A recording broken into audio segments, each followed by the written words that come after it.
Hi, everyone. Welcome to this very special edition of The Defense Never Rest. I'm Megan with Melissa. Hello. Hi. How are you? Great. Today is different and special because we are at the Claims Exchange Conference in Philly. And we did something similar last year at another conference, and it just worked so well to have this podcast booth and pull people in for shorter little episodes and just get like a lot of different guests at once. So I'm really excited to do it again today. And it's fun because you never know who you're going to talk to.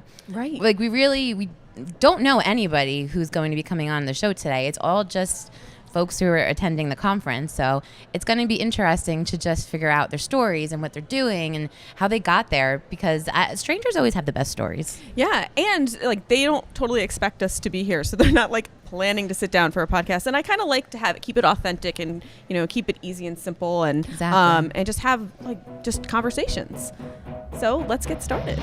Welcome to The Defense Never Rests with Morgan Akins, your monthly dose of uncommon sense about all things legal and some that are not. Good afternoon, Lorraine. Welcome to The Defense Never Rests. How are you? I'm good, Megan. How are you? Great. I'm so happy you're joining Melissa and I at the Claims Exchange Conference. We have been podcasting all day, polling people, unsuspecting guests on for some time just to chat with us a little about who you are, what you do, and claims and all the things that we're here to talk about today. So thank you. No, you're welcome. It's way outside my comfort zone, but yet here we are. You've got two smiling faces. This is why Melissa comes along with me too. She's like the most friendly, outgoing person. Thank you. It's just a happy face. We have the hard-hitting questions here. So what do you do? Tell us about yourself. I currently work at Hartford Steam Boiler, and we are an insurance/reinsurance company.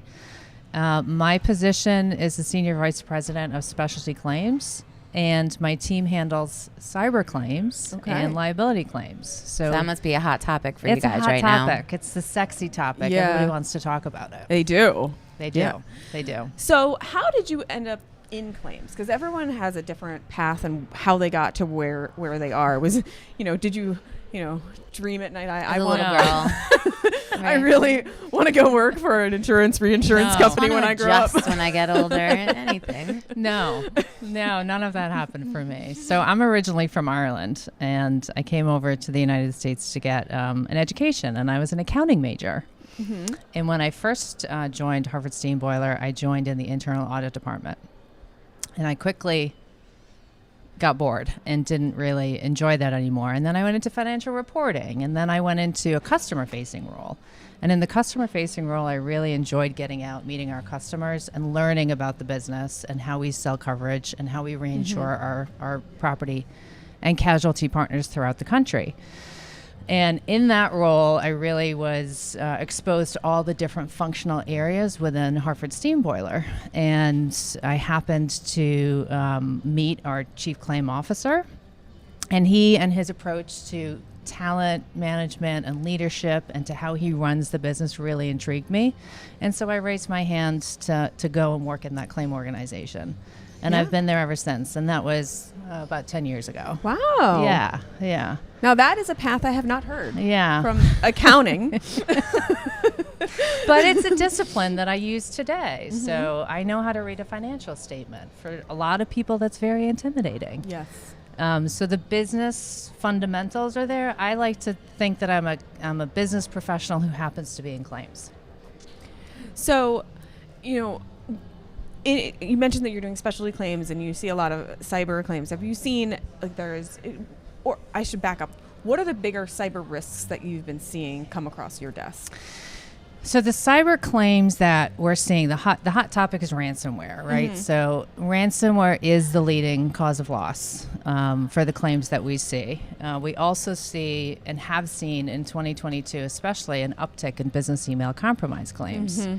And that's where the fraudster is getting into the CFO's email and through social engineering, routing funds to themselves rather than to a vendor or to a supplier. So those claims are definitely on the uptick, but ransomware is here, and I think it's here to stay. Yes. And those claims are significant, and they're very challenging for an insured, especially an unsophisticated insured. So those claims are the top cause of loss, and then business email compromise is a close second. We definitely see it. I don't know if it's exactly the same thing. The emails asking to buy the Apple gift cards. Click on that link. Yeah. Don't click on the link. But they come from email addresses that you think are from your firm. Yeah. Like they'll have the name of the partner in the office. So you're like, okay, this is like, I gotta like get on this, you know, Right. like this is It's like legit. free. Why It's are they free reaching stuff. out to me? Like Yeah. I have to, and then it's a scam. Yeah. But they're so sophisticated in disguising Yes. their emails. So if you're not looking for it, you may just unknowingly get pulled in and Yes. fall victim to it. And that's why it's very important for every corporation to conduct phishing exercises so that you as an employee are sensitive to knowing that may just make you doubt the clicking of the link. Yeah. I know for my company, we have a report phish button in our Outlook. And if we think it's not real or it's not true, we report it. And they look at it, investigate it, and come back to us to say, yes, it is, or no, it's not. Or great job, that was a phishing exercise.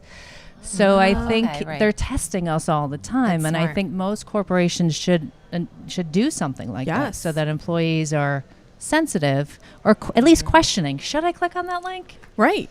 Because Yeah. it is like that knee-jerk reaction, like, oh, well, so-and-so needs something. They never asked me for something before, but Right. I better get on it. And the email's worded a little oddly. It Right. doesn't The really grammar sound might like not be English quite is their right. first language, but maybe they're having an off day. Like, let me get on this. It's crazy. Like, it really. It's All of those interesting. things should be going through everybody's Exactly. mind. Yeah. Like, Exactly. And why do they need to buy Apple iTunes gift cards? That's right. That's right. Like, why is there this big need right now? yeah. Yeah. Where are you from? I don't know if we asked you that. Where did you come here from today?